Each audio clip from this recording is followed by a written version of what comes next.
Jean-Marie Serroni, bonjour. Bonjour.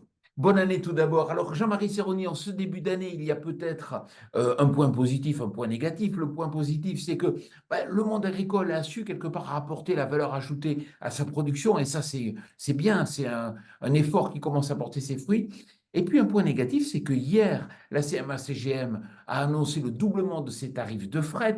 On peut craindre que les fournisseurs de l'agriculture nous refassent quelque part le coût de la hausse liée à la hausse du coût des transports et de la matière première. Est-ce que le monde agricole, qui s'est toujours focalisé sur l'aval, n'aurait pas intérêt, quelque part, à mieux maîtriser les prix de son amont? Alors effectivement, on mesure, si on ne l'avait pas compris depuis 2 ou 3 ans, l'importance de la géopolitique, l'importance géostratégique sur le coût, mais aussi la disponibilité de nos intrants et de nos facteurs, de nos moyens de production. Effectivement, le canal de Suez devient dangereux, enfin du moins son accès, et les bateaux vont faire le tour de l'Afrique, donc ce qui coûte plus cher dans les deux sens hein, d'ailleurs, hein, dans le sens vers l'Europe et dans le sens depuis l'Europe. On a eu le problème du gaz qui nous a fait plus que doubler le prix de l'azote.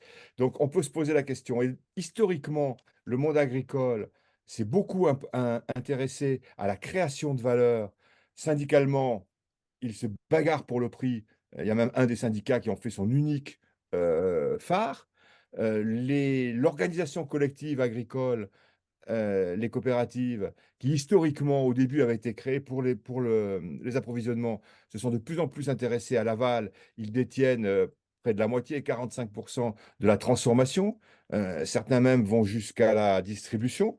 Mais la valeur ajoutée, ce n'est pas uniquement la valeur des produits vendus, c'est aussi la transformation dans l'entreprise. Donc, c'est l'efficacité de l'agriculture, sur lequel aussi on travaille, même si on peut faire euh, beaucoup mieux et qu'il y a encore d'énormes écarts entre les exploitations.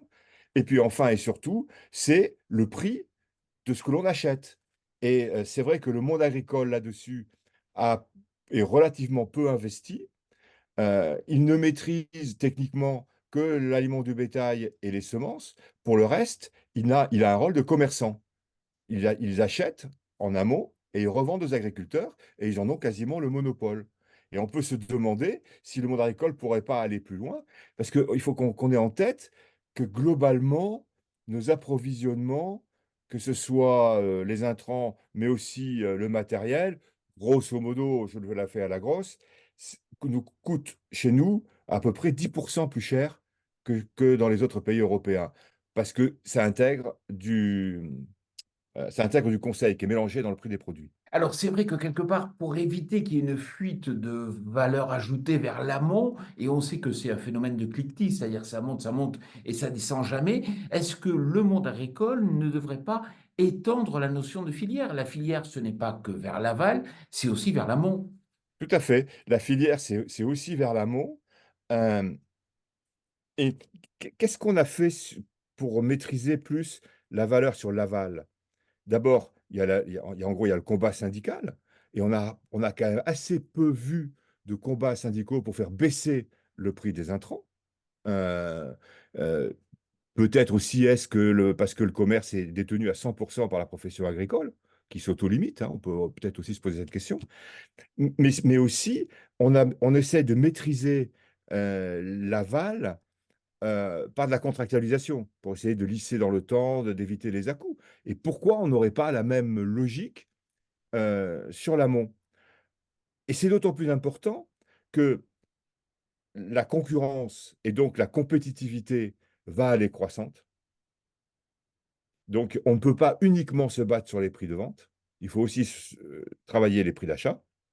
Et le deuxième élément, c'est que les prix de vente sont très liés, très dépendants du contexte géopolitique. Mais nous, Français, qui sommes dans un climat, le climat naturel, hein, le milieu plutôt favorable, quand il y a des tensions au niveau mondial, soyons clairs, ça nous profite. Et, Alors, et- et ça nous profite pour nos ventes. Mais au contraire, ça nous désavantage sur nos achats. Raison de plus pour travailler sur la question. Mais Jean-Marie, avez-vous vu que ce matin, le groupe Carrefour a annoncé qu'il allait déréférencer les marques du groupe PepsiCo, montrant ainsi aux consommateurs ceux qui maîtrisent mal leurs augmentations ou qui en abusent. Est-ce que vous pensez que le monde agricole, qui est très bien structuré, qui est très bien organisé, n'aurait pas intérêt aussi à montrer du doigt les agrofournisseurs qui vont trop loin? Alors, c'est sûrement une idée intéressante qui est quand même délicate. Parce que, bon, d'abord, quand on est distributeur, or les coopératives agricoles sont des distributeurs, sur la question de l'amont. On ménage aussi ses fournisseurs. Il y a des domaines sur lesquels les fournisseurs, il n'y en a pas 50. Si je veux travailler sur l'engrais azoté, bon, il faut que je fasse attention. Ils ont les coopératives, quand on dit qu'elles ont pas fait grand-chose, en fait, elles ont quand même beaucoup travaillé sur des groupements d'achat. Hein, il y a des coopératives de coopératives pour acheter.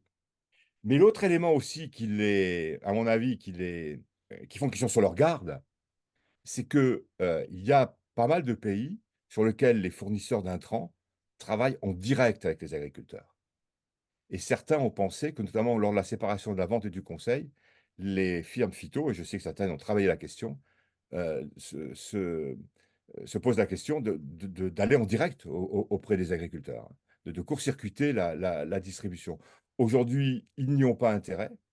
Je pense, ils considèrent qu'ils n'y ont pas intérêt.